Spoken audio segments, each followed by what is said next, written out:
So before that, Haja nak masuk kepada YouTube Haja?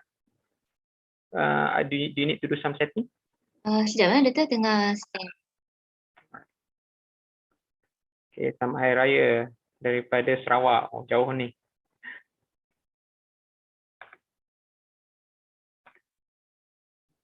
Okay, so kita tunggu sekejap Haja untuk set up dengan YouTube. Ready, Doktor. Okay, dah ready dah eh? So kita boleh officially begin eh? Alright, so today kita akan ada our first webinar under SIG Engineering.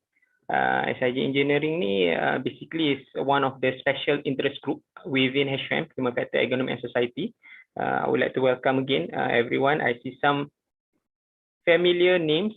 And if this is your first time joining HFEM punya session, again, welcome. Maybe I would start a bit with giving you some information about HFEM SIG. Okay, SIG HFEM ni, engineering ni is one of the SIG. Let me share the screen now. It's one of the SIG under special interest group under the Human Factor Ergonomics, Factor Ergonomics Society of Malaysia. Basically, just a short introduction of the SIG.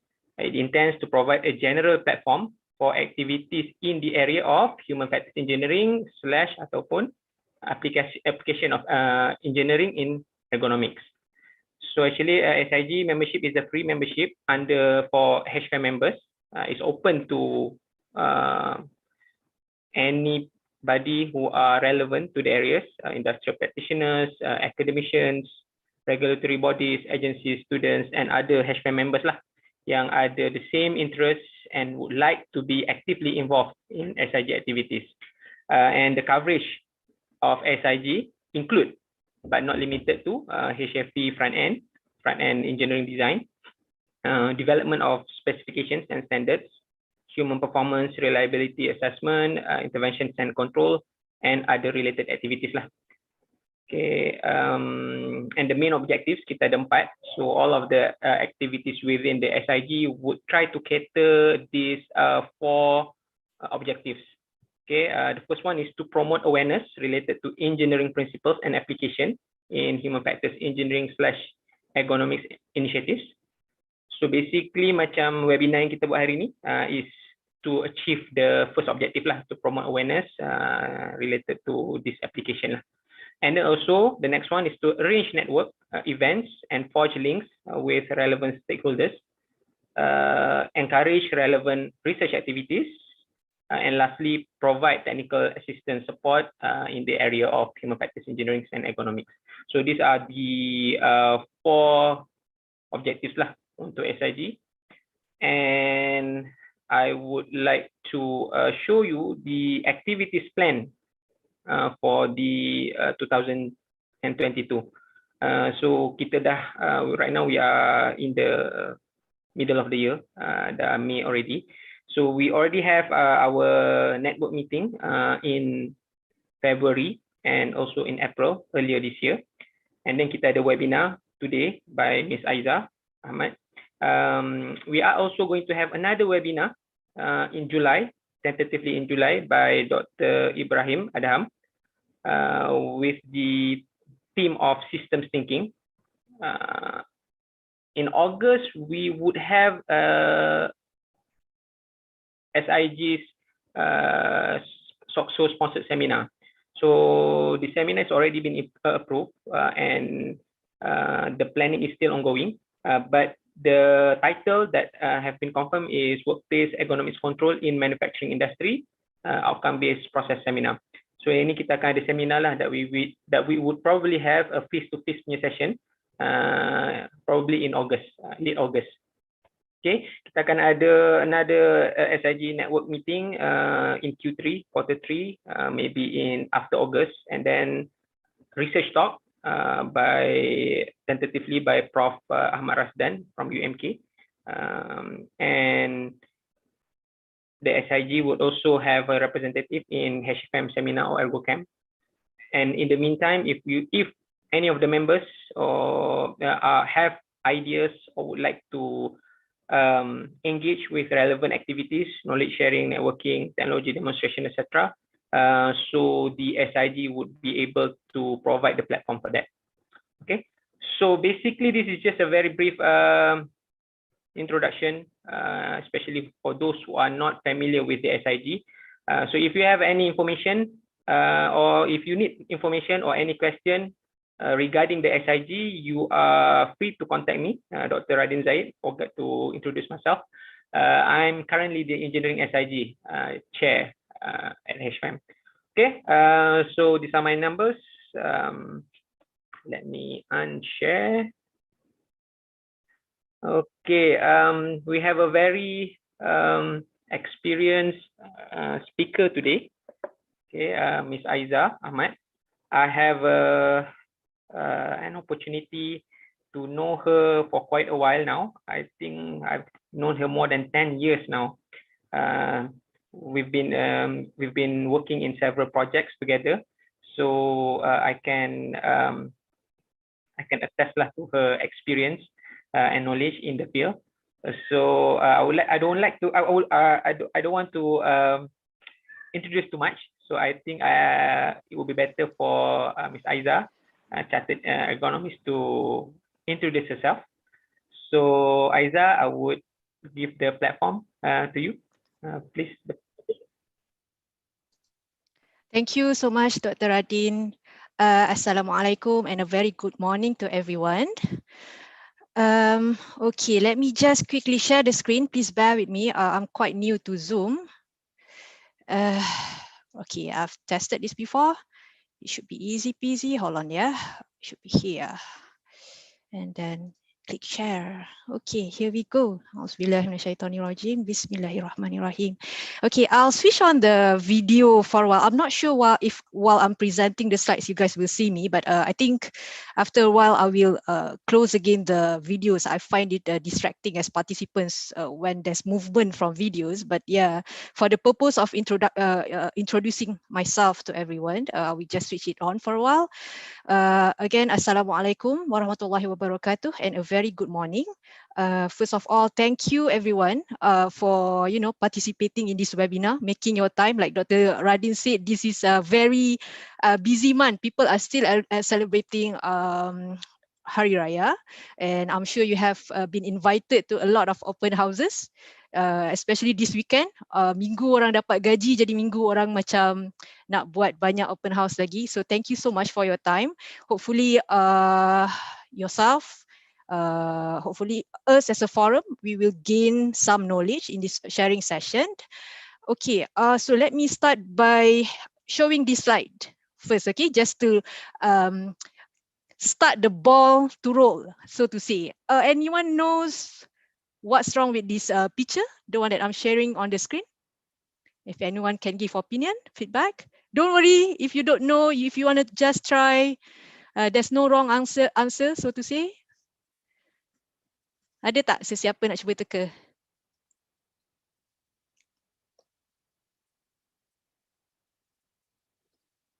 Anyone? Let's Aiza. Oh, sebab dia orang tak boleh jawab ni kan. Sorry, I macam asyik lupa. This is not apa tu? This is not Microsoft Teams. I'm used to Microsoft Teams. So let's have a look. Let me open up the chat box. Maybe I just stop sharing first, maybe. Hold on, I'm so sorry guys. I'm not familiar with this. Let me just stop the video, share the screen again, and then I can see the chat box, is it? But let me just see, where is the chat box? Okay, here it is. Sorry guys.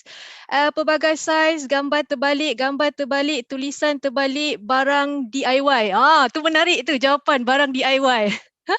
Barang DIY actually some quite good actually from personal opinion. Okay, let me just share the slide again. Where is it? Sorry guys, please bear with me. Like I said, I'm not familiar with Zoom. Allahu Akbar. Itulah bila familiarity tu kan. Okay, let us see. Oh, where is it just now? Let's go back to the previous slide. Okay, pelbagai size, that's correct. Is used for different sizes of screws. So to say, you can see kan dekat mata depan ni dia pelbagai jenis dan pelbagai size. But the thing with this design, if you guys can see, even the holder pun pelbagai size. Dia mengecil according to the size of the mata screwdriver, which is actually not not compatible with hand size lah. It's not like our hand size will become smaller with the size of the screw smaller, right? Our hand size will still be the same. But apparently this designer, I'm not sure what goes through his or her thinking process, but perhaps there's a logic why he or she come up with this design. But for us, HF practitioner, I think we could identify, right, easily that the handle size is a big question there lah. Something that we can, you know, um, um, uh, discuss further, you know, because hand size tu takkan berubah, and usually the design will consider anthropometrics.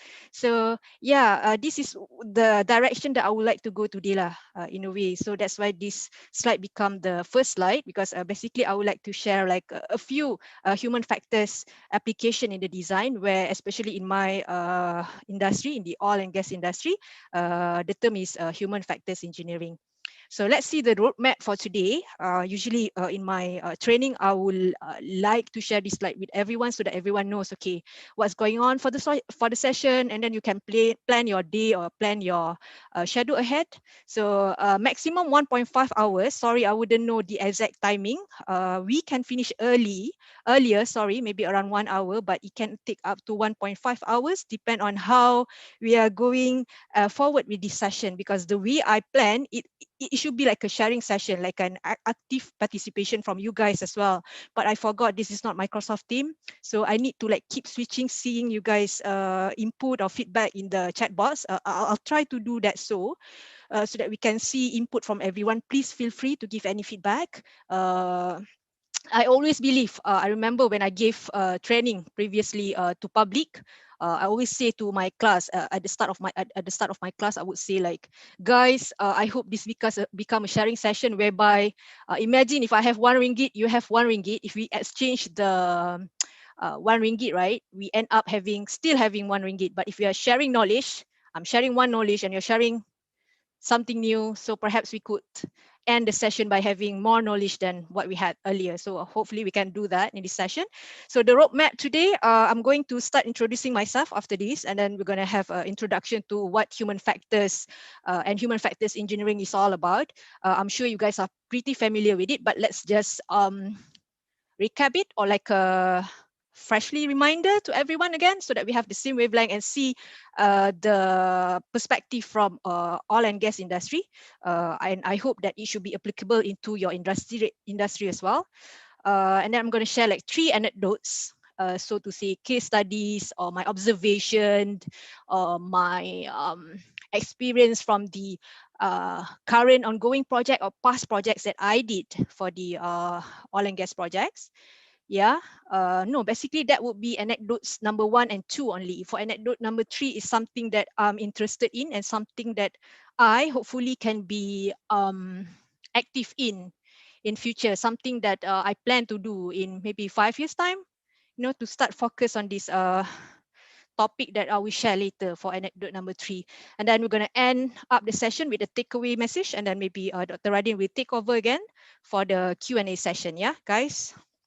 Okay, let's move on to the next slide. Right, as introduced by Dr. Radin, my name is Aiza Ahmad. I am a chartered ergonomist and human factors specialist with the CIE HF UK since September 2020. Still new lah. This is the product of lockdown. Remember our first BKP in 2020, I think sometime starting March, April and May, I think, if not mistaken. So I got bored working from home. A few of my projects were delayed, and I was like, okay, I need to be productive. I need to be positive about this environment. I was like, I've been drafting my logbooks and whatnot for the CIE HF. Only recorded. Right. Oh, no. Yeah, sorry about that. Okay, anyway, let me resume. So I was like, okay, I need to do something about my life. I have I have gotten my master degree in 2 years before the PKP, and I thought, okay, this should be my another achievement that I should try to achieve. So I submit my application, and Alhamdulillah, it was approved in September 2020. I have more than 15 years of experience in the field of ergonomics and HFE. So I started to do ergonomics and HFE when I was working with my previous company, Ergoworks Nyam Berhad. Yay, I would like to say hello to my ex-colleague from Ergoworks. I saw a few in. So yeah, I did ergonomics and HFE since 2006 after I graduated in architectural studies from the Cardiff University. And then I started to focus in the field of oil and gas, providing HFE services after I graduated with my master degree in human factors ergonomics in 2018. That's like one of the reasons why I would like to get my master degree, is like to focus in the oil and gas industry due to all these requirements that the operators have here in order for you to practice as a specialist. So I'm approved by Shell to become their HFE Authoritas person since August 2020, and approved as HFE specialist per Petronas requirements since October 2018. Again, the master degree helped me to achieve that requirement fulfilled.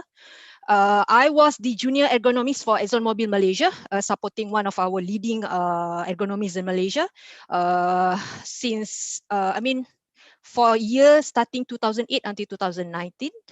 Then I was also one of the approved DOSH assessor for the advanced era, which sadly I'm not practicing as much, but of course, whatever knowledge I gain from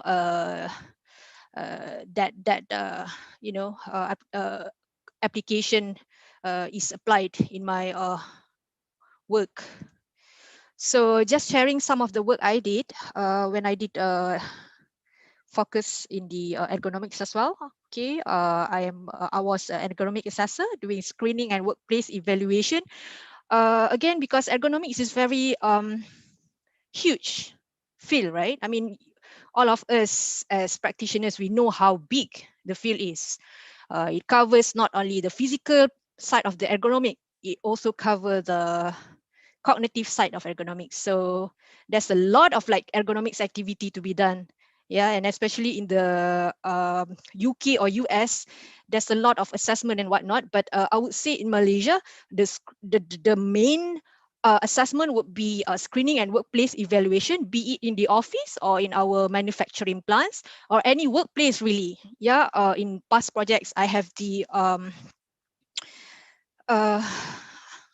experience of working for various working conditions. Yeah, but my main focus was mainly in the offices. Okay, I was also the HRDF approved trainer. I would say I am still the HRDF approved trainer for office ergonomics and a little bit on manual handling. Usually manual handling session, I will do this session is with one of my ex-colleague, Nazrin, one of a good teacher, I would say. He's very calm and collected when delivering training compared to me. I'll be like talking too fast, or, my train of thoughts will be like in station A, or then hop to station D and then come back to station B, that kind of thing. So I'm learning a lot from him to, stay calm and collected while delivering talk. So I'm trying to apply that here. I also did a work assessment for SOXO. Yeah, whenever workers wants to apply for compensation cases, we as HFE practitioners or ergonomic practitioners, we will have to investigate whether that claim is purely like because of work, or is it aggravated by work, or really there's like confounding factors or other factors that actually prevalent or contributed to the cases. So this is what I did previously, and a few body symptom survey to workers, manufacturing plant workers as well as office workers, and then come up with the data. We have to analyze the body symptom survey and then present it to the management on what would be the way forward from the BSS results. Yeah, because basically from the BSS result, you will gauge like how many of the workforce still okay or starting to have pain and discomfort while at work. What can we do? How can we improve their workplace? Or we can also like get the numbers of workers already experiencing all this pain and discomfort even when not working, even at home. You know, when resting, they will feel pain and discomfort on the neck. So this is actually a good activity, body symptom survey, for any company to start and gauge the problem with their workplace, and then plan a framework of how do you carry forward with the result that you have, and outline your ergonomic program, yeah, in your workplace. Just sharing some knowledge there. I did a few expert evaluation for office chair. Actually, one as expert, and the other two is just supporting the team. For the other assessment, we using like a pressure mat. So they are placing the pressure mat on the chair, and then people sit on it, and then you come up with the results showing the pressure points and whatnot, you know, and then you evaluate, you are comparing chairs, because sometimes when company wanted to purchase chairs, they will have like a few options, right? That's like normal in bidding. You will have like at least 3 vendors submitting chairs. So this is good to evaluate which chair will be good and suitable to your workplace, specifically to your workplace, your table height, your table design, your worker starts. So one I did, the last that I did is for a bank. So it's quite a challenge to see like one, to evaluate for the management to buy like one chair to fit the counters as well as the use in the office. So that's quite an interesting study I did there. I also did some health risk assessment, but mostly focusing on the ergonomic side of it, because health risk assessment is another like big study usually done by expertise in industrial hygiene, right? They will also have like chemical handling risk assessment and whatnot. So for the small point on ergonomics will be done by ergonomic practitioners. So I was invited to be part of the team for that. So that's a good experience for me. And I also worked with my team previously to develop in-house guidelines, whether for officers use or in the oil and gas industry, whereby they will refer to these guidelines so that when they have a design that they will need to like check or improve, they would like know, for example, how high a handrail should be, you know, what will be the angle optimum for stairs so that people can climb easily without, you know, having to work against the gravity, for optimum human performance, no falling hazard and whatnot. So this would be the guideline or Bible that projects will refer to when we are designing. So this slide is just showing some of the work I did previously.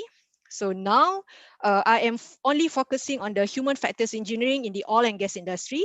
I'm currently working at integrated process solution, or in bracket, the abbreviation is IPS. We are a technical and process safety consultant supporting the design team or design contractor in providing design for facilities to oil and gas operators. Yeah, so the operators would be Petronas, HES, Mubadala, Sapura Kencana, Petrobras, all the operators lah basically. And the design team would be like Renhill, Technip, Arca, who else? MMC and whatnots. So IPS will be part of the design team supporting technical and process safety studies to ensure that the workplace, yeah, our facilities is safe in terms of safety and health. The assessment has covered all the risks or hazards associated with it. Okay, that's that. Let's see this slide. Basically, summarizing like what human factors and how, when applying to design, it becomes in the oil and gas industry, the term is coined as human factors engineering.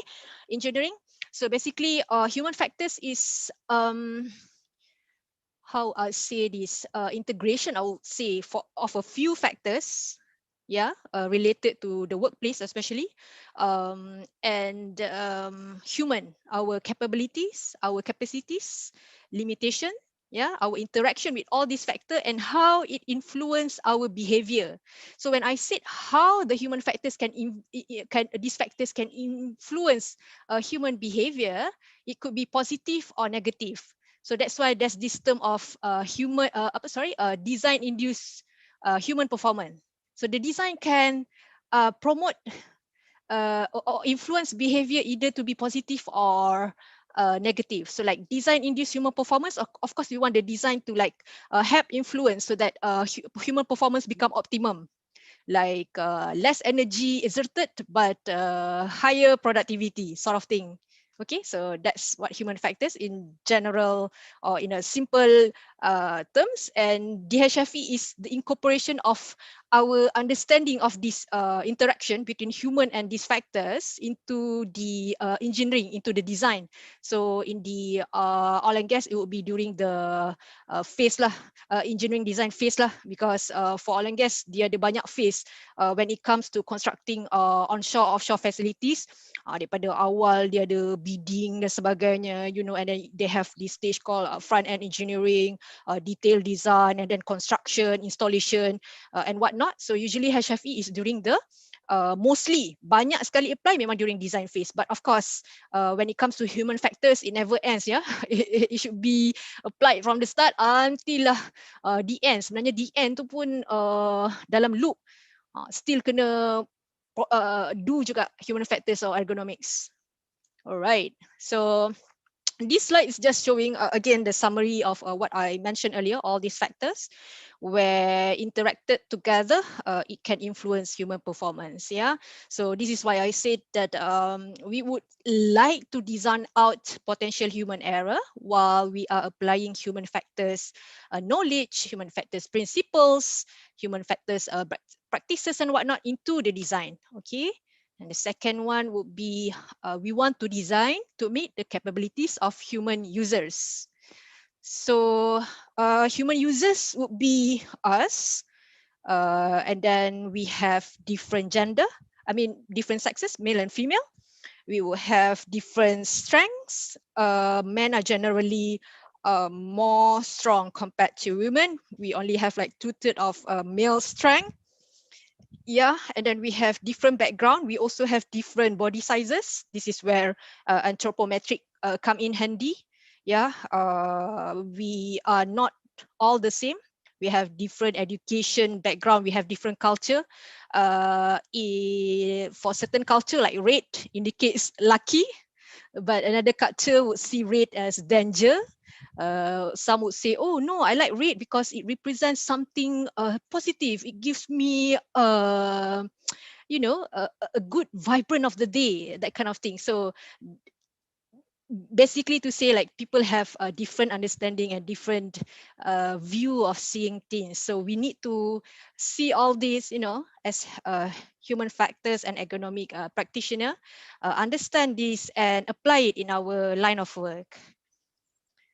All right, so human factors engineering in design. So especially in the oil and gas, a lot of the interaction between human and machine would be valve and displays as well as controls. So when we are designing to reach something, this is into the anthropometric already. Of course, we want to design something that is easily reachable. You are not promoting poor posture.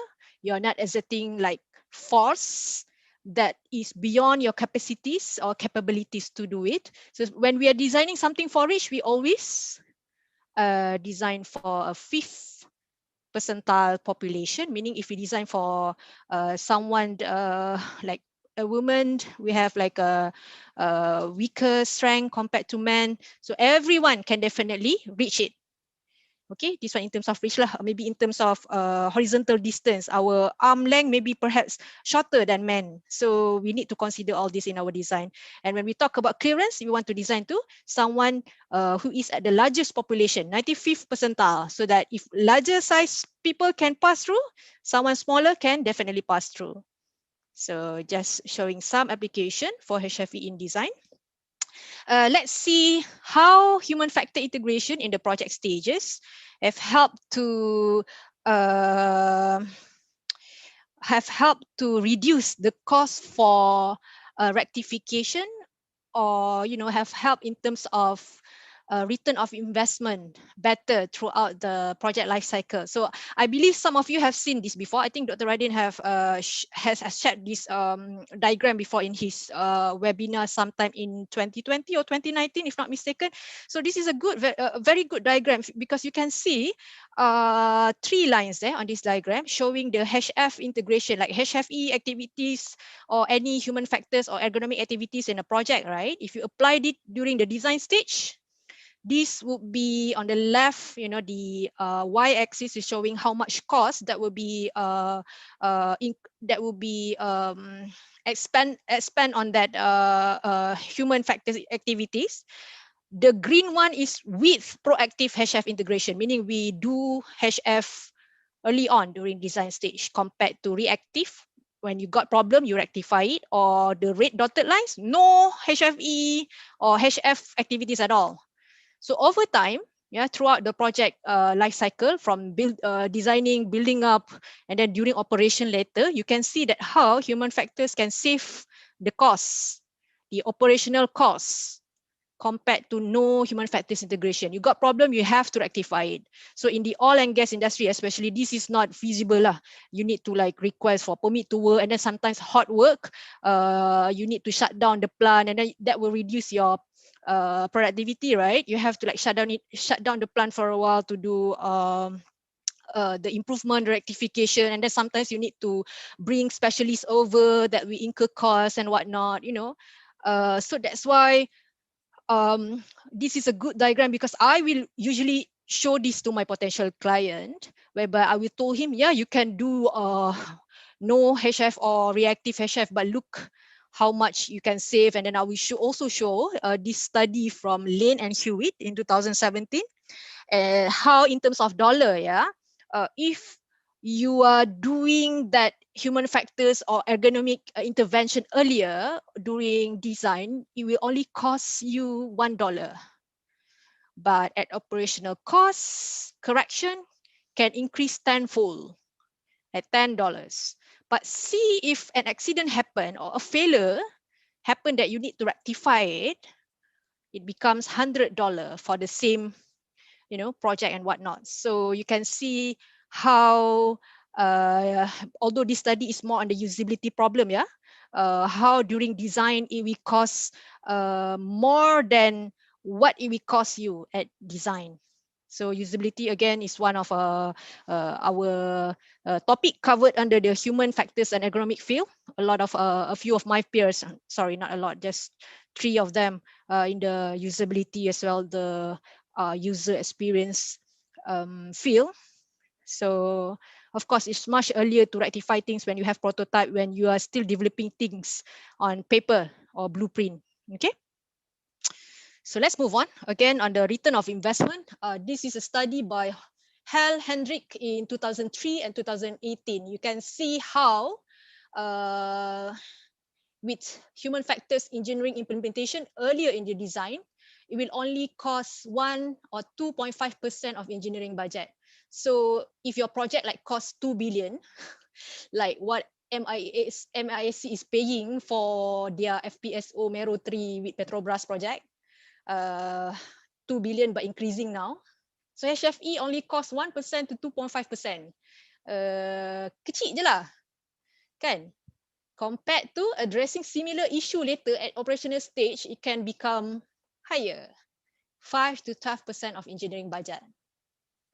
So definitely you can see, right? This is like in terms of numbers, like in terms of statistics, that how HFE, you know, us as practitioner, you and I, ergonomic and human factors practitioner, when we convince client, when we apply the application of human factors and ergonomics in our work, you know, as early as possible, like I showed just now, right? Body symptom survey and whatnot. It will of course help clients to maintain their budget, or you know, when the cost for rectification won't incur as much. So this is like a good example to convince client, yeah, for implementation. This is another study in 1999. This one in terms of man hours. Yeah, the previous one in terms of money, but this is in terms of man hours. removing a gas turbine from a compressor package. Before HFE is implemented to that design of the compressor package, 10 hours a worker need to come. But with HFE implementation, only 3.5 hours to do the same work. Why this is very important, especially in the high-risk industry, nuclear, oil and gas, healthcare, I would say very high risk as well. What else? We have a lot of high-risk industry. Like for example, in the oil and gas industry, if your facility is high with hydrocarbon or hydrogen sulfide, right? You don't want to expose your workers to a facility that can become unstable or something that you can't really foresee for longer time. You want to reduce the exposure of your workers. If you can like not having workers at all there, of course that's much better. So that's like a lot of free maintenance equipment lah, they bought from vendor, now the use of drone and robots and whatnot to do maintenance and inspection, because oil and gas, they would like to reduce the exposure of the workers. So HFE can help with that. So this is like one study that have been proved that is possible actually. So let's see again this slide in terms of return of investment. Good design is actually a lot harder to notice than poor design. This comes from one of a very prominent figure in our oil and gas, in our human factors field, Donald Norman. Don Norman. It's a very good statement, really, because you will notice a problem with the design if you are experiencing it or if you are using it like with no significant problem.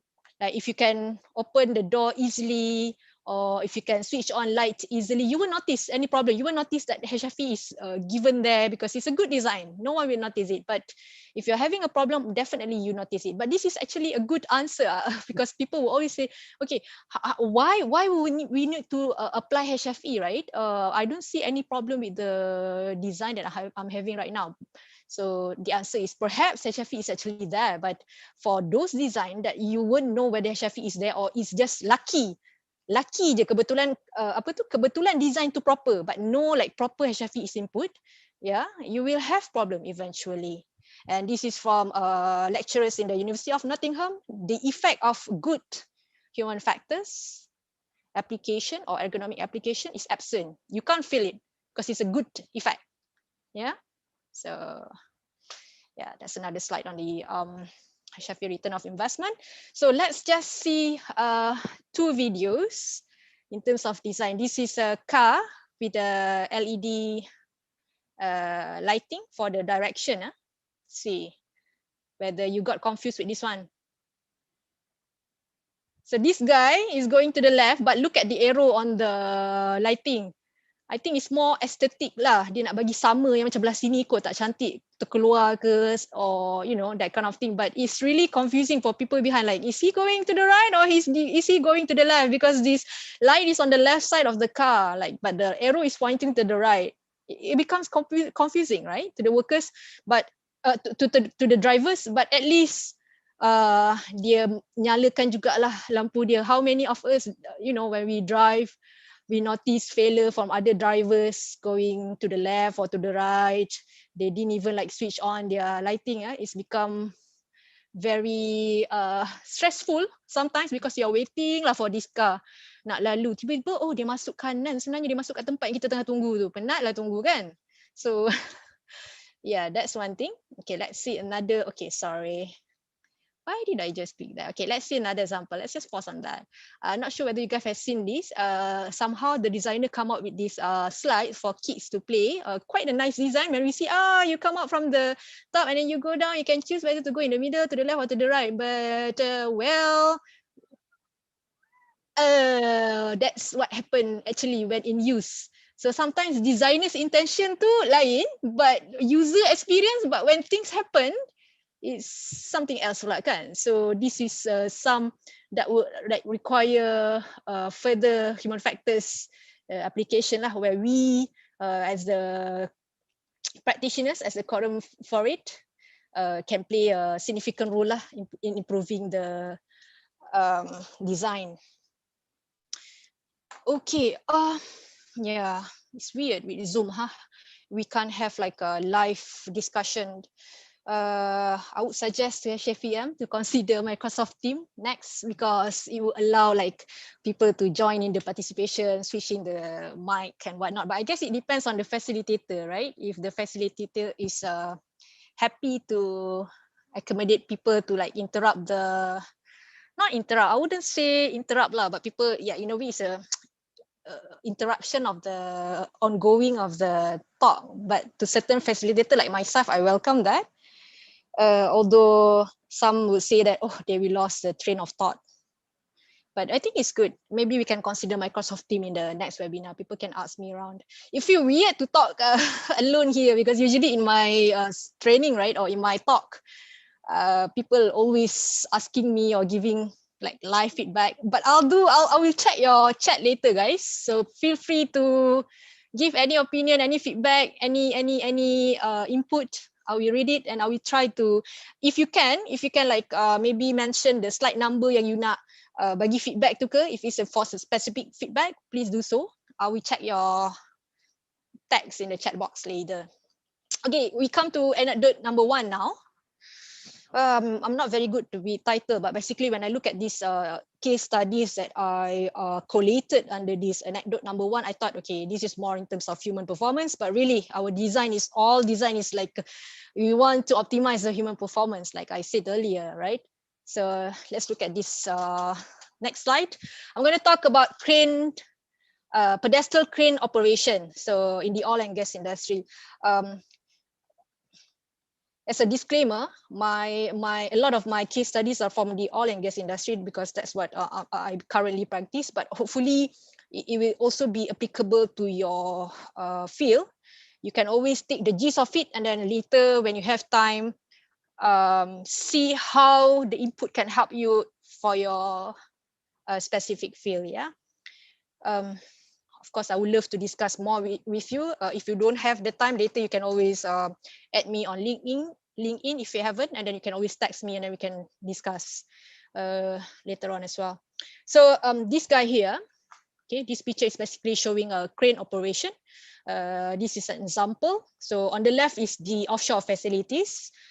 This guy here is going to lift item from the supply barge. Okay, this is a ship that will supply all the items needed for work or for you to continue living on the offshore facilities. So you see there's steel there, so it could be scaffolding. You have tanks, you know, because the supply barge will not only supply items for operators to work on the facilities, is also for water supply and then taking out waste from your facilities. So the crane operation, like for example here, we take whatever items needed from the supply barge and then rotate to the left, place it on lay down area on the offshore facilities.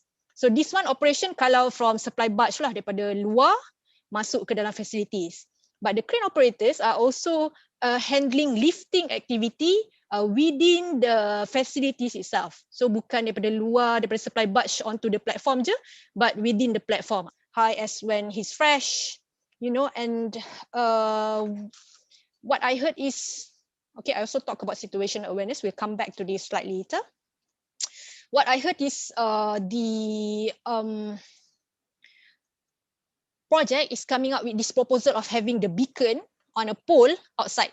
This is where they're going to place it.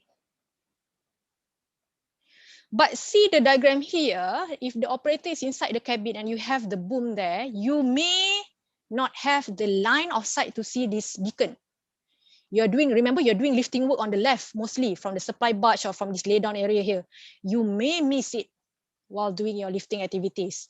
And we are also talking about these facilities is surrounded by water. Kan, laut. Glaring issue.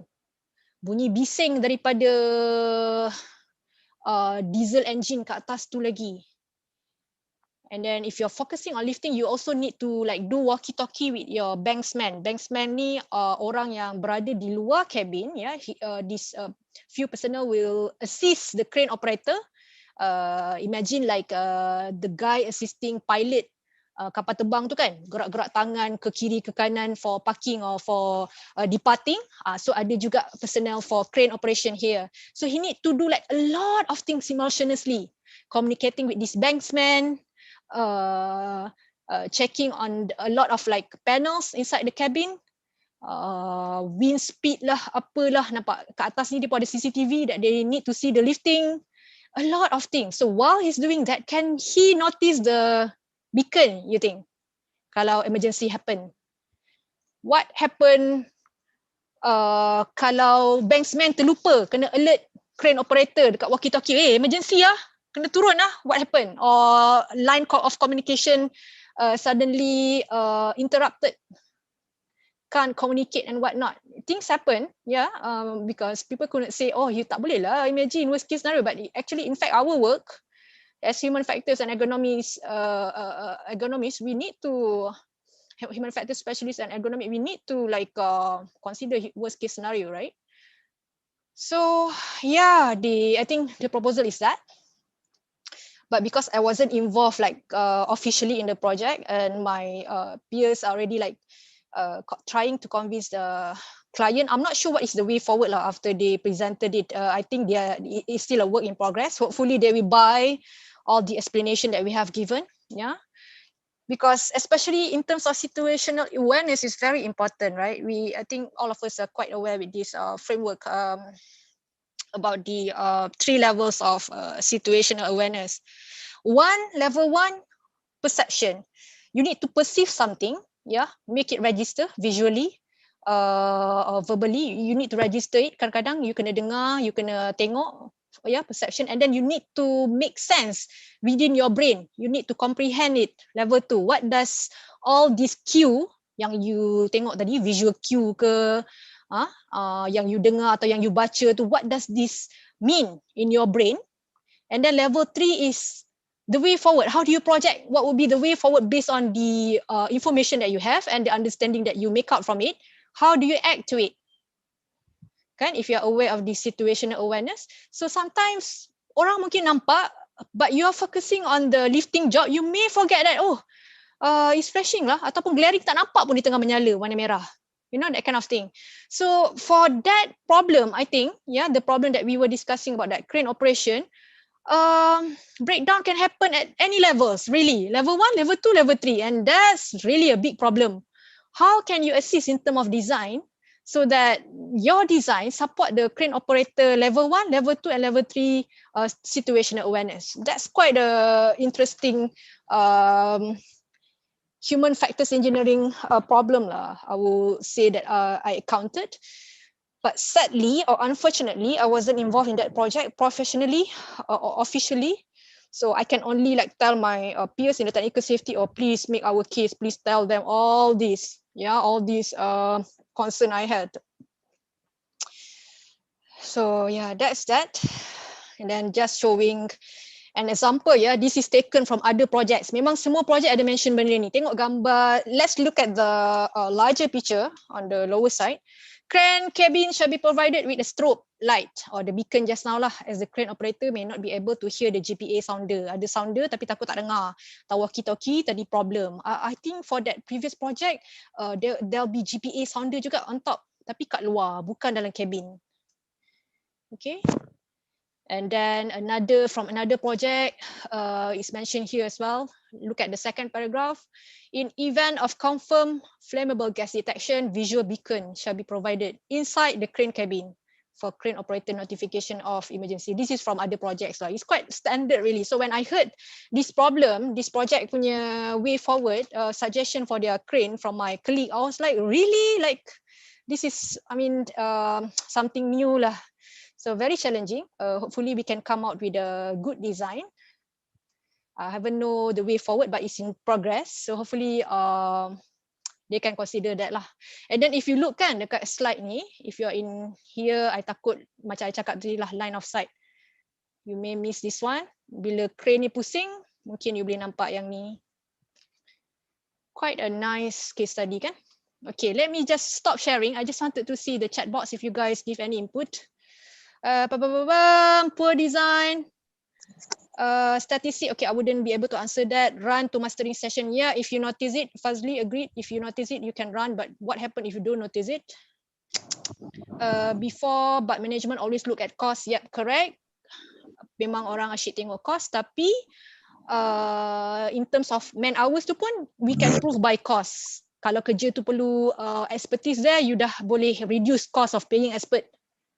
Okay, alright. Let's go back to the screen. Let me just share the screen again. Oh, I lupa kena tick share computer sound. Hajar dah bagi tahu I. Okay, alright. I'm done really, right, for this case study. Hold on, yeah, guys. That. And let's move on to my anecdotes number 2. This is like a small case study. We should be able to do this quickly per slide. Okay, now designing for efficiency, safety, and health. Basically, this is a collection of like pictures, snapshot from a lot of projects that I did. Dia kecil-kecil je. Pada I, the problem with them all is like designers macam, kita dah provide. Dia punya mindset tu, at least kita provide, you know. But we don't want that to stop there. We want it to be kita provide and kita provide it with a good HFE, with a good design. Okay, it's not like provide and the work is done. You know, you clap your hand or you tick the checklist, is done. No, not really.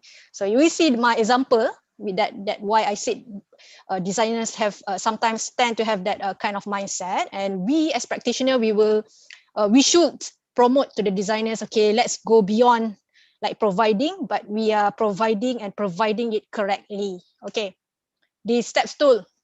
Anyone can identify the problem with these steps tool? Steps tool ni biasanya kita provide untuk pekerja assess something yang tinggi lah, of course kan. This is quite common, not only in oil and gas, of course manufacturing pun banyak steps tool ni. Let's see the chat box. Come on guys, kita tengok mana buka chat ni? Okay, alternate H. Kat sini sebenarnya. Tak payahlah I stop sharing kan. Apa I tak pandai. Okay. Bad ergonomic arrangement. Okay, sorry. Kecil sangat tempat step. Betul Hidayah. Very good. Mana jual step stool ni?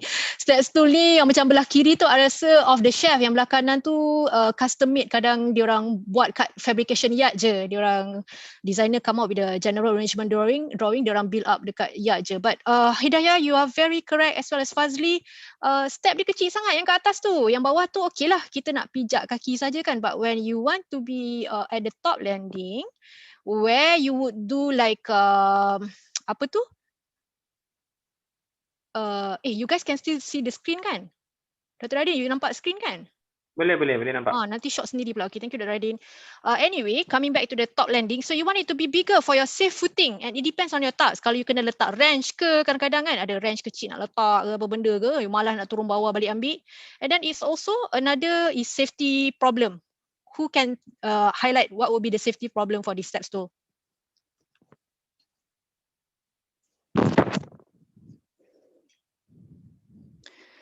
Dia tinggi dia tu perlukan handrail in a way guys. I ada bagi kat sini 600 mm. So dia tinggi sangat. People can fall and can sprain ankle or can cause injury lah in a way. Mungkin fatality tu tak. Tapi well again it depends on the context. But safety dia tak ada handrail untuk people pegang, go up and go in because it's quite high, 600 mm. You can see from this this is a cue to you as well. Visual cue, ni I cakap pasal situational awareness tadi. Kadang kita tengok gambar ni je, kita tak teringatlah nak check tinggi dia kan. So visual cue kat sini ada bagi 600 mm. So ni level 1 awareness tadi, perceive, perception, and then comprehend. Kita dalam otak 600 tu kita kena make sense in our otak. That is quite high. And then projection. Projection ialah kita tahu kita kena design better lah because there will be like falling hazard punya concern. Better landing, handrail for you to hold on to, okay, that kind of thing. So this is yang I cakap tadi tu lah. Kita dah bagi steps tu, so something yang tinggi people can access, but perhaps we can further improve apa yang kita dah bagi tu supaya kita tak promote safety and health concern. And a good question there by Hairani, bagaimana pula dengan berat? Betul, I selalu highlight kat diorang. make sure yang stool tu tak menambahkan pula, tak create new HFE concern. If something heavy atau you nak kena seret dia sebab dia berat sangat. So a lot of factor will come into play when you want to finalize the design really. So that's where we as human factors and ergonomic practitioners, we will advise our client, we would see a design and help to like improve, find opportunity for a design improvement. Okay, ni case study satu. Sekejap, I tarik atas sikit ya. Okay, nampak comment sikit. Handrail weight also can lead to unstable. Yep, correct. Where another person need to keep the stair in place where they are. Yep, that's right. Good input, Amir. Dia kena stable jugalah. Nanti seorang naik kan tak stable, orang kena pegang pula dan sebagainya. Kan? Okay, another example. Let's see. Okay. Yang ni sama juga for access punya aid. This is to access something high, but this is much higher. Yeah, you can see ada rig juga untuk stability. You climb up the vertical ladder, come up here. But see how they provide this safety chain. Sebab dia nak senang. Kalau ada item yang you kena access sebelah kanan atau sebelah kiri yang you kena keluarkan something, the handrail won't prevent the freedom for you to access it. So that's why they provide safety chain. But the thing is, anyone knows if safety chain is good to prevent fall? Si ramai jawab kan, semua orang tahulah sebab kita memang practitioner dalam bidang ni, safety chain doesn't really help in preventing fall.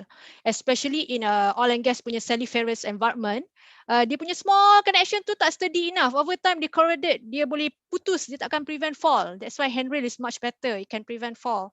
So this is good, it will allow people to access, dia boleh buka tanggalkan chain ni and then you boleh access kalau bigger item belah kanan atau belah kiri. Ni kena main imagination sikit lah, I don't have a full picture when this is in use. Okay, you can access easily sebab you boleh squat sikit, size besar and then you can reach. But with safety chain, dia takkan prevent fall. Kalau katalah tak perlu access, you are accessing something high, you are standing, but something happen, you lose your footing and then terjatuh, safety chain tak help. So perhaps the suggestion here is to have a handrail, but maybe it's removable type. Tapi tak boleh berat lah kalau nak remove handrail tu, tapi takut tak ada space pula kat atas ni. Ataupun ada certain project dia buat macam gate. You boleh open dia dan lock dia kat sini, then you have space to access. So this one should be bigger and whatnot. At least this is stable and this is a skid type, so you macam tolak aja, senang sikit nak tolak. And a lot of consideration, non-spark punya item yang sturdy enough tapi light enough for people to maneuver around, that kind of thing lah. This is where all again the factors that we need to consider when we designing. Okay, another case study, this time in regards to safety gate. I ada cakap tadi pasal preventing fall. So yang ni typical dekat vertical ladder, mana-mana industri, not only oil and gas, dekat kilang pun banyak benda ni. Dekat tepi jalan pun I selalu nampak people need to climb up. Nak tukar apa tu, advertisement besar-besar dekat federal highway tu semua climb guna vertical ladder ni. Again, safety chain senang. Once you dah panjat, you buka je chain, you transfer yourself from vertical ladder to the platform. Tapi dia takkan prevent fall. And another is concern, of course, the design ni dia dah encroach laluan merah ni. So dalam oil and gas, laluan merah ni tak boleh ada apa-apa encroachment lah sebab it's used for escape route. Kalau lari dan sebagainya, kalau ada encroachment takut orang terlanggar. And bila you guna stretcher, you will use this red line. Red carpet, dia orang panggil red carpet dekat facilities tu. You tak nak ada apa-apa barang masuk, boleh terlanggar dan sebagainya. So ni ada concern lah. So this is something that we highlighted to the designers. Okay, you're already providing safety chain as a barrier, but it doesn't really work. So we need to like further improve it. So per standard, we usually provide a safety gate here. So you climb up vertical ladder, you swing open it and then you close it back. Or if it's a safe closing safety gate, dia akan tertutup sendiri. So it's usually open outwards. Okay, but there's a problem here. Okay, there's a problem here as well as here. These two pictures actually have the same problem. I'm looking at the same problem. Per focusing on the safe closing safety gate. Can anyone identify that problem? Can you type in the chat box what will be the problem with this design? Dia dah provide. Again, remember kita punya team untuk Anecdotes 2 ni, kita dah provide something, but that provision tu perlu improvement lagi supaya it can totally work. So anyone knows what's the problem with the safe closing gate? Let's see the chat box. Work at height training is compulsory. Safety gate opening will block the escape road. Well, it's a good finding, but that's not what I'm looking at. And for this project, the background of this project, they accept yang something yang enclose kejap je, lepas tu tutup balik, dia accept. Kalau fixed encroachment, dia tak accept for this project. It's good finding, Fazli, but that's not what I'm looking at. Can anyone else identify?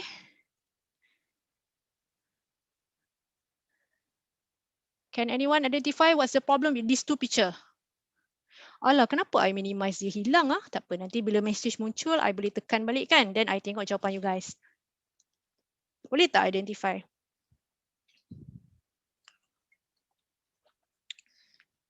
Dia dah provide self closing gate.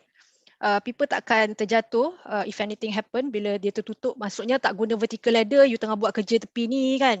You access lampu ke apa, tiba-tiba terpergi belah kanan, tersadung ke belah kanan ke, at least ada safety gate yang menghalang you jatuh ke dalam vertical ladder tu. But there's a problem with this safety gate.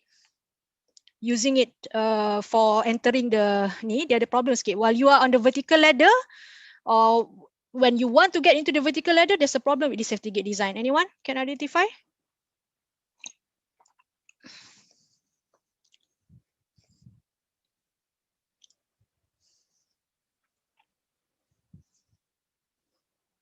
Okay, chat masuk. Reduce of 3-point contact during opening. Not really the answer that I'm looking at. Yes, betul Cik Solihin, the design. Tapi if you can elaborate sikit, dia memang ada problem dengan design ni. Design tu bukanlah problem dengan design. But okay, actually it's something to do with the design. Maksudnya design tu itself is okay, tapi the use of this closing gate tu dia ada problem. Okay, I bagi clue I bagi clue. Semua orang imagine sekarang, you imagine you tengah climb vertical ladder. Kita kat vertical ladder ni. Okay, vertical ladder ni, you imagine you tengah climb and then you sampai atas.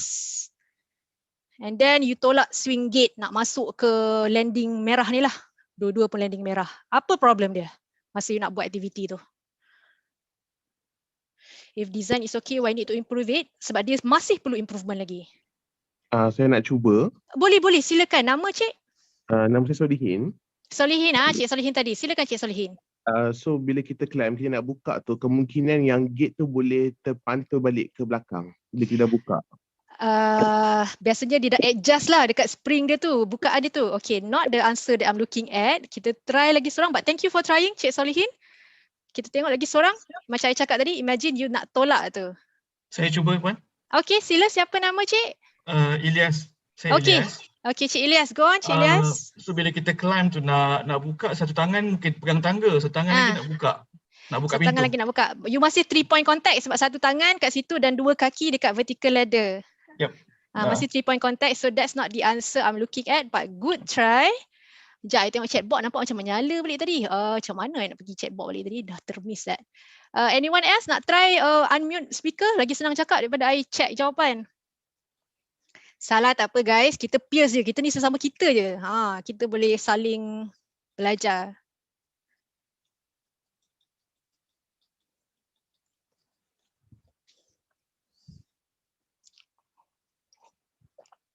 Assalamualaikum Puan, boleh cuba? Boleh, silakan. Siapa ni? Fauzan. Fauzan, okey Cik Fauzan, silakan.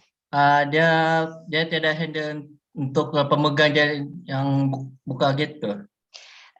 Good try, but not really the answer I'm looking at.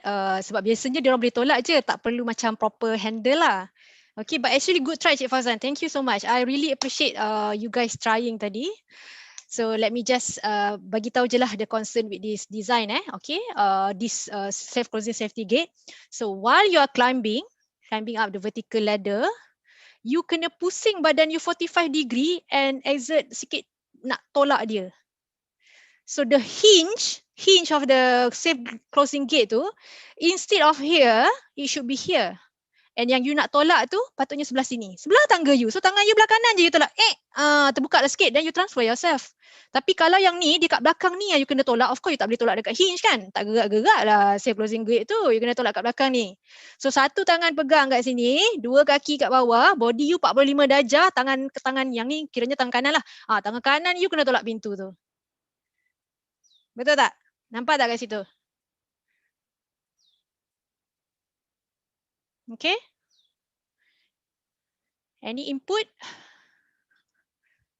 Tak apa, kalau apa-apa boleh message dekat chat box. Nanti I try tengok lah. I dah tahu bila dia muncul. Okay, I boleh tekan. Yay. Tiada handle untuk buka pintu. No space to step before open the gate. Jarak antara safety gate and ladder. Good try, Mac. Not what I'm looking at though. Sebab kalau tak akan specific. But you are right. This could be one of the reason. Kalau terlalu jauh orang susah nak transfer diri. Good try.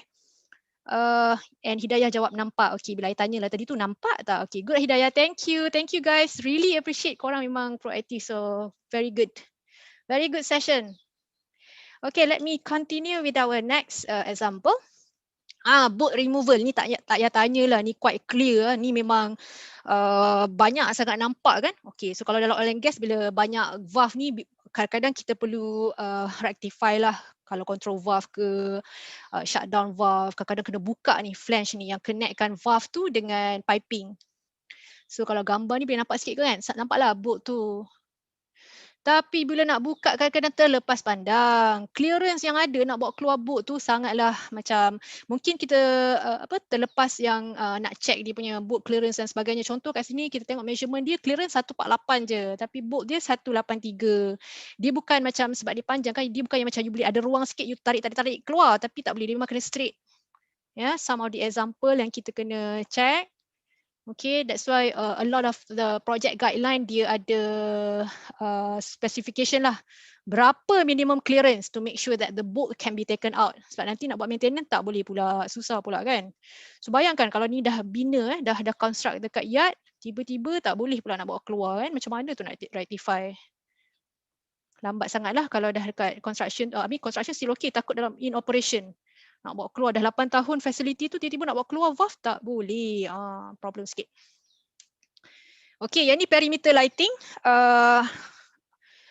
Not only dekat offshore facilities, onshore dan banyak juga silos dan sebagainya. Kita ada perimeter lighting dekat tepi tangga dan sebagainya. Sebelum ni you kena 2 orang body system, kena pakai safety harness, kena carry around the ladder. Turun naik tangga kalau tempat tinggi, kena angkat ladder semua dan sebagainya. Just nak buka lighting, bulb, nak replace baru. Sekarang guna LED mungkin frekuensi lama sikit lah. Yang ni dulu mungkin setahun sekali ke 2 tahun sekali. Remember you don't have like one lighting. Macam contoh ni extended platform yang I duk buat sikit je. Dia platform lama, brownfield sikit je dia nak extend. Tapi lighting dia boleh tengok lampu mana warna biru ni. 1, 2, 3, 4, 5. Kalau nak kena replace tu kan a bit bahaya sebab dia dekat perimeter, people can fall overboard.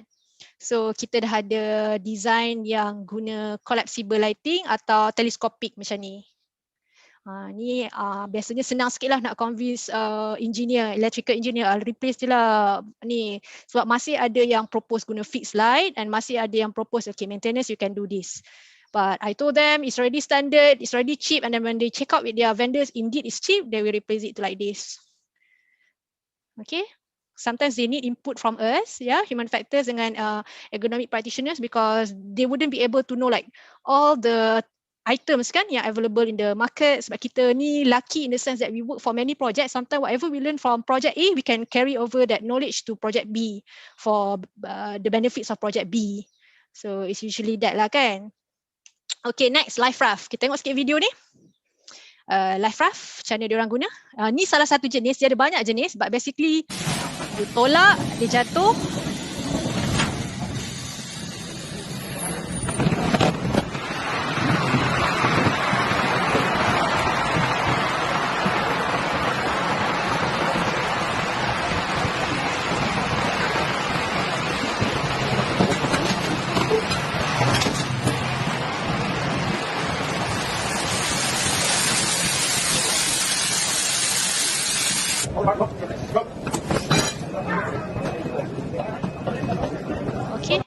So ni salah satu cara nak evacuate daripada facilities lah. Okay, ada live ref, kita start balik daripada awal. I just nak tunjuk, nak bagi semua orang faham slide seterusnya yang akan nak tunjuk tu. So this just like one way of practice, how they do it. One type of live ref, dia ada banyak type. But basically live ref ni dia akan letak dekat tepi-tepi lah, supaya bila you tolak dia terus jatuh ke laut dan dia akan automatically kembang. Macam ni. So cara nak turun ni, yang ni lain sikit. Ada cara turun guna rope ladder. You climb down a rope ladder. But this one dia macam guna shoot. Okay. So kita tengok balik sekejap daripada awal, nampak? Yang ni dia tolak benda ni kat tepi. Tolak ni senang lah sebab sekarang dah guna cradle lah. You don't have to really force it. Macam nak tolak sangat. You tolak sikit je dia jatuh. And then macam I tunjuk tadi, dia akan, I boleh tarik je. Dia akan jatuh, kembang. Okay. Ni one way of how people escape lah. Kalau platform tu tak ada helikopter untuk evacuation ke, tapi heli pun kadang tak muat semua, dia tak ada fast crew boat ke, dia akan guna life raft ni untuk evacuate. Yeah. So this is one way how they escape and evacuate. Okay, I don't think we have to play this again. Sorry about that. Okay, let's move on. Okay, with this snapshot, ni kan permanent handrail sebab dia takut bila orang datang buat inspection, check. But of course anything, walaupun dia kat situ you tak guna, you still need to check, inspect. You kena ada yearly certification yang this is no problem, it still work. Tak ada integrity breach and what not. Okay, but the thing is diorang terlupa lah bila dia design macam ni, it's a fixed handrail. How can you push it in emergency? Dia akan terlanggar handrail ni, dia lantun terbuka balik kat atas offshore. Dah tak boleh lari, dah ramai-ramai. Okay, and then now they improve lah. Diorang buat macam ni. So mula-mula you datang, you buka chain and then you tolak life raft. Tapi still got some problem lah with this design. Can anyone identify? Ni yang kita punya team tadi tu. Kita dah design but kita tak design macam fully. Kita terlepas pandang benda kecil-kecil sikit. What do you guys think for this one? Again, sebelum you tolak life raft tu, life raft tu dalam silinder bekas macam ni, you buka chain ni, dan you tolak dia, dia akan buka kat bawah lah, masa kat laut. What would be the problem here, guys? Okay, let's see. Takut orang terjatuh masa buka chain. Okay, that's a good concern, but that's not what I'm looking at. Dekat chain tu ada boat, kena buka dulu, which akan ambil masa. Okay, sebenarnya tak ada isu kat situ. Diorang biasanya dia dah consider lah kiraan berapa lama nak lari semua ni dalam EERA, evacuation escape, rescue punya analysis, diorang dah kira, so tak ada isu kat situ, Intan. But good try, thank you Intan, and thank you Naim. Anyone else wants to try?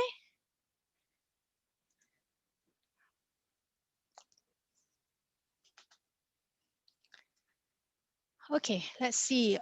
Space requirement. Kena tarik dari tempat dia tu berapa kilo? Okay, jawapan sebenarnya Izwan. Izwan, you are right. Betul. You tak boleh nak lalu pun in the first place between the life raft. Macam ni nak buka chain tu, tak ada laluan pun. Orang Sarawak kata tak ada. Memang tak ada space nak pergi nak buka chain tu in the first place. Cannot go. Sebab dia quite besar. Kalau you diri di situ nak capai, mungkin tak tercapai, takut badan terbaring kat situ ke apa ke, takut very unsafe act lah. So the concern is there aren't any space for people to walk and open the chain. So maybe dia boleh share common access between these two, dia besarkan sikit, extend this platform a bit here, and then you besarkan sikit, and then people can access the middle and then open for both, and then patah balik sana and then tolak, and then you can escape. So yeah. That's an example. Thank you, Izwan. Very good answer. Nice try, everyone. Okay, let's see. Next slide. Vertical ladder. Okay, yang ni I bagi jawapan terus. Sebab bila you transfer yourself from the vertical ladder to the platform atau daripada platform ke vertical ladder, you kena ada tempat yang tinggi sikit daripada pinggang you untuk pegang. Sebab once you step here, rang yang sama level dengan platform, where this will be the optimum and safe level for you to transfer yourself from here to here and vice versa, you would require something to hold higher, which is much safer for you to transfer yourself from one spot to the other. So yang ni kita minta klien tinggikan lah, and certain klien memang dah letak dalam dia punya specification, yang ni kena tinggi sekian. So that's very good of them to proactively include in the guideline. So design team tak boleh challenge lah, memang dah ada dalam guideline. But usually design team diorang sempoi, diorang bila kita highlight, kita explain, we give the rationale why, they will definitely improve it. So I love working with the engineers. They are very creative and very hardworking lot, you know, so very good there. Okay, pump maintenance. Rasa-rasa macam dah hide slide ni tapi dia masih muncul. Something wrong with my PowerPoint ni ke I terlupa nak hide. But anyway, I boleh cerita je lah problem. Ni dekat onshore facilities, okay. Pump ni kadang-kadang bila nak buka ada depends on the service yang pump ni buat. Kalau water should be okay, tapi kadang-kadang water pun ada contamination dan sebagainya. So they prepare eye wash or safety shower. Kalau ada splash daripada chemical masa you tengah buat maintenance work, you boleh lari kat sini cuci mata you. Supaya tak membahaya lah, especially kalau is a contaminated punya liquid and what not kan. Tapi can anyone identify the problem with this safety shower location? You tengah remove pump, lepas tu splash, kena mata you. You nak lari lah pergi safety shower tu. Anyone can identify the problem with the safety shower? I rasa ni semua orang boleh nampak lah ni kan. Quite straightforward lah this one. Betul, ada obstacle. Very good Ilyas, thank you so much. You tak boleh nak lalu pun. Dah lah mata you pejam-pejam terkedip-kedip. Betul, laluan ke shower. Naim, betul. Fazli, congested area, this is all right. Not enough space, yep. Siva, very good. All have the same understanding kan. Macam mana you nak lari kat situ. Ni yang terlepas pandang jugalah. Okay. Good lah you guys. Very, very good. Thank you so much. I really love your active participation. Okay. I promise 1.5 hours. Tapi boleh tak kira yang dah tolak Dr. Radin bagi introduction tadi. I go quickly Last anecdotes guys. Sorry about that. But feel free kalau you ada something to do. Please excuse yourself. I totally understand it. No worries. But if you are free to still listen to me sharing my stuff, please stay. I really appreciate that. But let's continue with my third anecdotes. Remember, I said my anecdote number 1 and number 2 is what I'm currently doing or my past project yang I nak share dengan you guys. But number 3 ni something that I would love to do lah, something that I have passion with, but I don't have the opportunity yet. Hopefully one day. Is to do with designing for future self. Sebelum I tua, I nak design untuk diri I. Macam tu lah dia punya aspirasi. I'm very close to a lot of like older adults. I love to mingle with them. They have a lot of things to share. Kalau certain orang tu bosannya dengan dia cerita sejarah ke apa ke, I suka benda tu. Maybe it feels you know, it's my one way of learning. Sebab learning ni kadang-kadang bukan melalui pembacaan. Learning can be from observation, learning can be from listening to others as well. So I love mingling with all the adults. So this is something that I would love to do in the future, which is designing for future self. So this passion actually start bila I was studying in the Loughborough University. So dia ada banyak modul lah, banyak topik yang I kena belajar under the human factors MSc. And one of it is alternative module. Kita orang boleh pilih, ada banyak topik. Salah satu dia, ada few topik lah, human factors in transportation, human factors in healthcare, human factors, apa lagi Yang I pilih ni is for usability. And one of the topic covered under the module is for the, sorry, this is a title here, Inclusive Design for Product and Services. This is a new title, I believe, because when I was there in 2017, it wasn't called this. It was called earlier. It was called something others. It was called Inclusive Design only, I think, for usability or something. It doesn't like really specific for products and services. So what happened there when I did like my study for this topic kan, best gila sebab macam one of my assignment is like to go to study the shopping experience of all the adults. So I pun pergilah Tesco dekat Loughborough tu, I study, I tengok, I kena jadi stalker sekejap. Mengaku stalker. Jadi stalker sekejap. In a way, tengok all the adults, how they experience shopping, do a lot of research with this, and I find it quite interesting. And I remember like my lecturer tu, dia macam Miss Sharon Cook, she's very like passionate as well with this topic, and then she let us like try and play around with this simulation suit kan. Once you pakai, you either become this sort of like you're having different abilities lah while you're wearing this suit. Macam kat bawah ni you become like older adults in a way. You have limited range of movement. Yang ni, this one pun juga. Tapi hari tu kita orang try yang ni saja rasanya, the black one if I'm not mistaken. So yeah, that's where my interest peaked. I started to like, oh, very interesting. How come I didn't like focus on this when you were like younger and then you are focusing on work, you tend to forget yang human factors and ergonomic ni applies everywhere, anywhere really. So I'm like, oh, okay, maybe this is something that I can do in future lah. So based on my study, for example, tengok, this is another example of situational awareness. So dekat UK kan, dia akan ada hot water. But somehow the setting tu, diorang tak boleh nak adjust dekat boiler tu, dia akan become very hot. So what they do, diorang hanya tampal benda ni saja. What do you guys think kalau all the adults datang and experience nak cuci tangan? Okay, tambah pandemik pula kan. Memang kita akan cuci tangan dengan kerap ni dalam toilet. What do you guys think? Will people notice it? Kadang tak tengok pun guys. Tekan-tekan, pop, terus basuh tangan. Oh, panas. Kesian lah orang tua, and then not all people can understand. I mean, not all people understand English. We have different languages in the world. English is not the only language in the world. Not all people can see. Yang ni mungkin besar, orang tua boleh nampak sebab over years, wear and tear of our body, kita akan lose some abilities including our sight, our vision.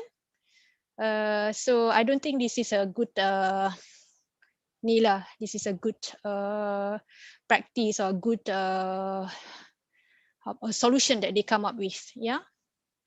So and then but this is a good thing that they offer.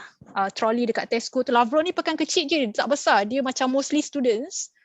Tapi maybe sebab dia worldwide kan, I mean nationwide kan Tesco ni, so dia macam provide trolleys of various sizes for various use, but although the main use is of course for shopping, tapi depends. Kalau you ada seorang anak, you boleh ambil yang ni. Kalau baby lagi, kalau ada twins, dia ada bagi trolley untuk 2 twins. Kalau anak you besar sikit, dekat sini.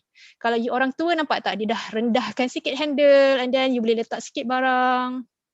A lot of the older adults there, I notice they always choose this trolley lah.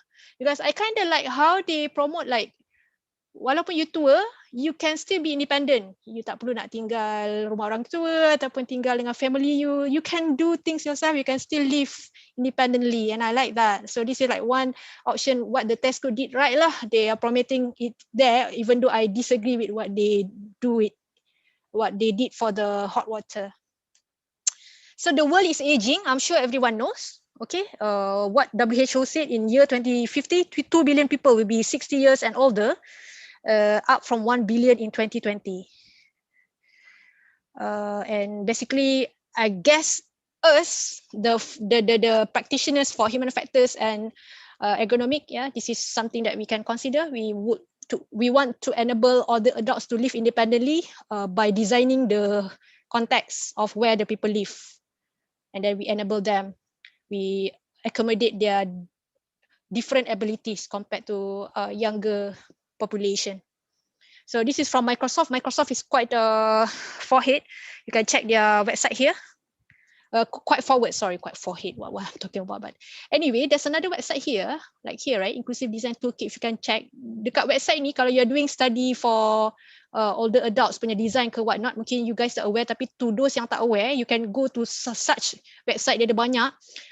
You boleh macam letak design you, and then you can choose macam setting. Kalau orang tua ada cataract, kalau orang tua tu ada problem hearing can or what not, bila you upload you punya design tu, what with the account lah, dia akan nampak macam nampak tak nampak, you boleh tahu design you. Macam contoh kalau you design something about flyers kan, you boleh nampak mata orang tua tu dia nampak apa je. Jadi you tahu you punya design tu, you mungkin nak besarkan sikit font ke, you nak tukar colour dan sebagainya. So very interesting. We have this a lot nowadays, so that's very good. A lot of like tools assisting us as practitioners. So ni daripada Japan punya data, nanti I akan show Malaysian punya data. You can see zaman dulu 1950 is a pyramid kind of population, orang tua sikit je kan. Orang muda lebih banyak, yang golongan bekerja 18 to 65 retirement age, and then yang kanak-kanak pun banyak. But you can see the projected in 2050 it become like a inverted pyramid, not really pyramid lah, macam triangle je kan, but you can inverted. Kanak-kanak akan sikit, golongan bekerja mungkin berkurangan sikit daripada yang ni, and orang tua lagi banyak. So they a lot of things lah they were taking into their public facilities punya design kan, especially considering the projection punya data tu. Yeah, so we want to make sure that all the adults can live independently. Okay, so Malaysia punya data. Ni I ambil daripada kita punya statistik kalau tak silap statistic department. So you can see the projection in 2040 it become more than what we are having right now. 2022, see here, 16. Kat sini je kan? But compared to 2040, it's almost twofold, guys. This is what News Straits Times covered. I think where this is 2021 punya news. Yeah, we are now under the group Super Age Nation, Malaysia. Not now, sorry. By 2016, 56, because now we are just Age Nation. To double, become Age Nation, and then later Super Age Nation. So this is something that I would like to do lah in future, designing for all the adults. And perhaps you lot can join forces with me as well, consider for our self in future, designing something that we should be able to live independently. So because you can see, right, from this diagram here, for us later when we are 65 years old and above, we will lose our strength and endurance by up to 75%. I mean, we can by up to 25%. We only achieve 75% of strength and endurance.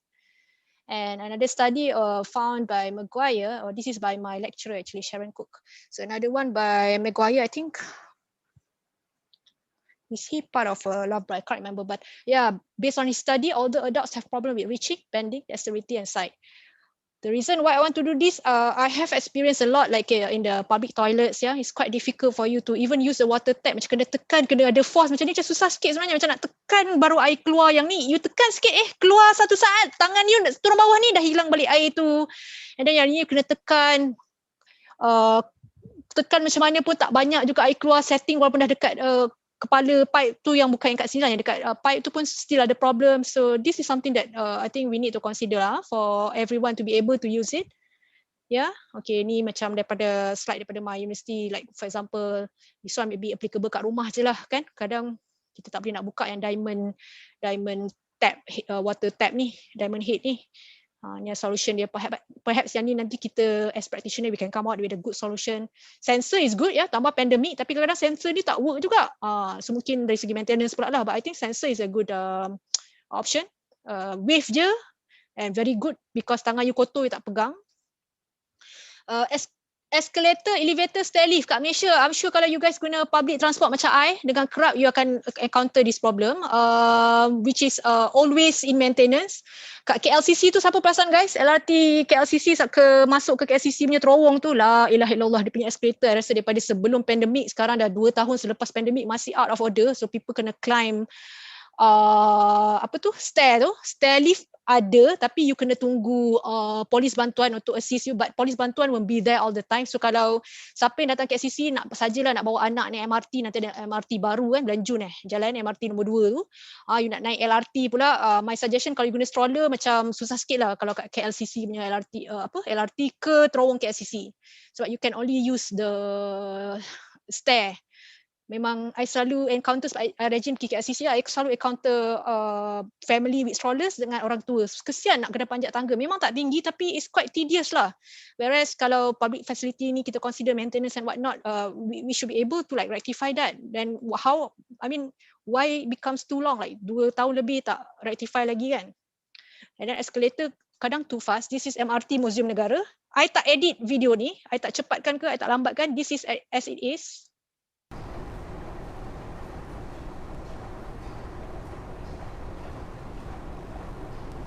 Nampak tak guys, how fast the escalator punya phase tu. So a lot of older adults find it difficult for them to have a safe footing on this escalator. I rasa ni setting je. Kalau I tahu Museum Negara ni macam main, MRT Museum Negara ni macam main station, ramai orang pergi balik kerja. But perhaps kita ada banyak, dia ada 4 turun dan naik, 2 turun, 2 naik. So perhaps 1 tu dia boleh buat untuk orang muda yang laju nak cepat, chasing time, and it can set by time sebenarnya. Dia programming kan, I'm not sure, like I'm sure they can do it because I've seen this done in other countries.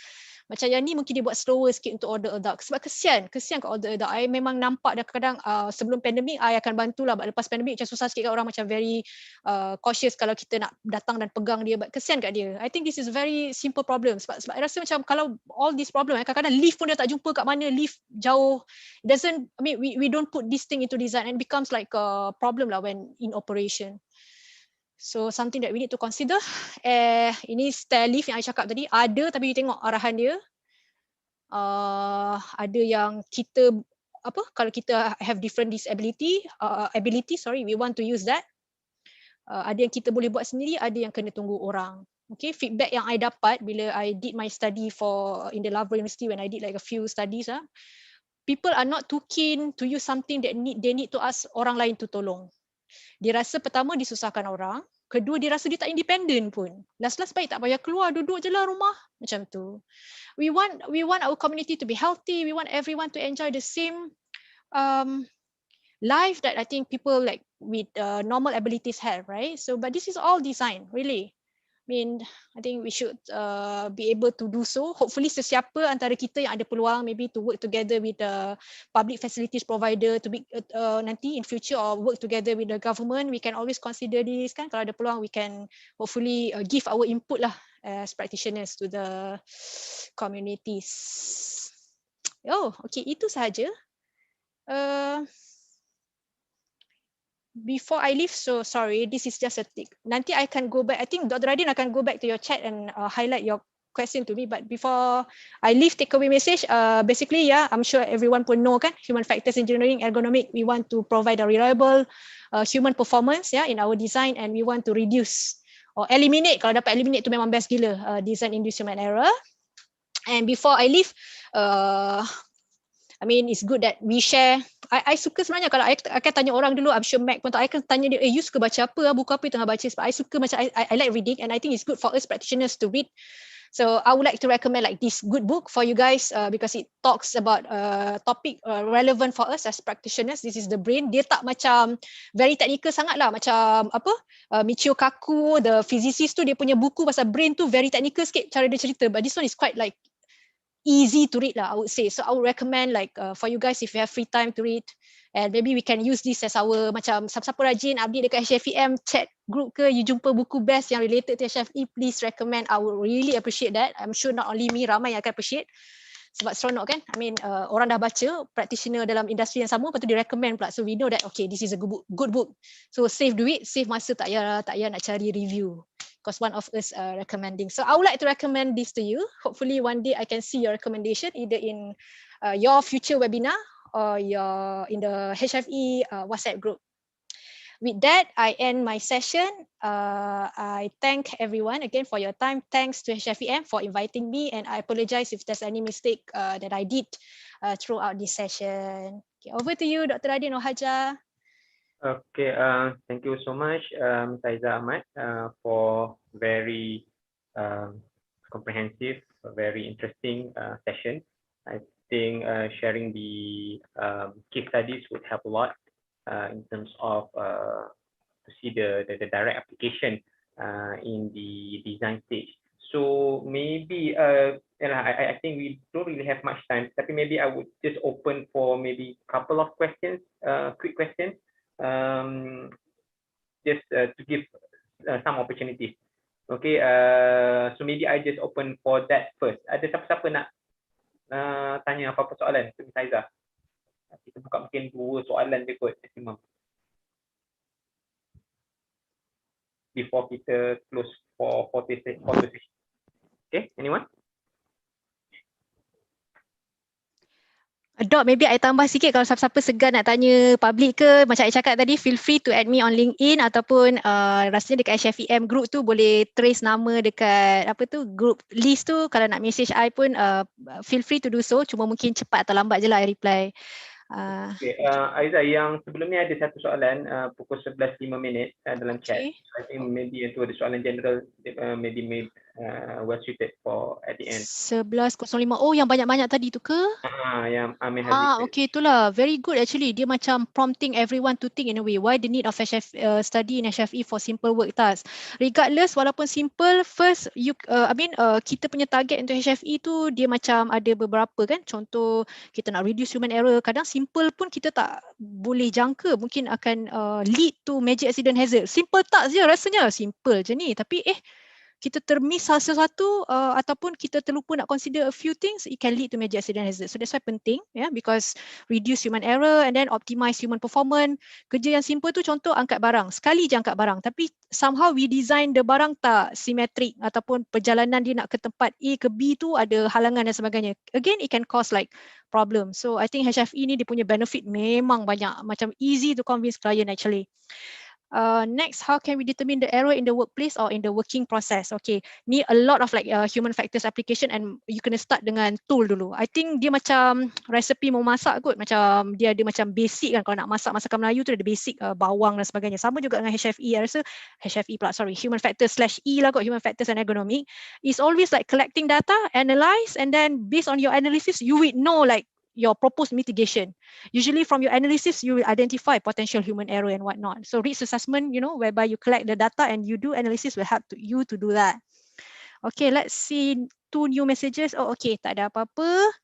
For photo session, please stand by to on camera. Okay, boleh ke? Okay, tapi sebelum tu, nak ambil gambar dulu ke nak I jawab lagi soalan? Dr. Radin, sekejap. Kita just give opportunity lah. Kalau ada apa-apa lagi, siapa-siapa kalau ada soalan? Betul. Feel free nanti nak message ke apa ke guys. Right. Okay. Kalau tak ada tu you guys can contact Miss Aiza personally later if you have any personal question for her. So I think for the last part, I think I would pass back to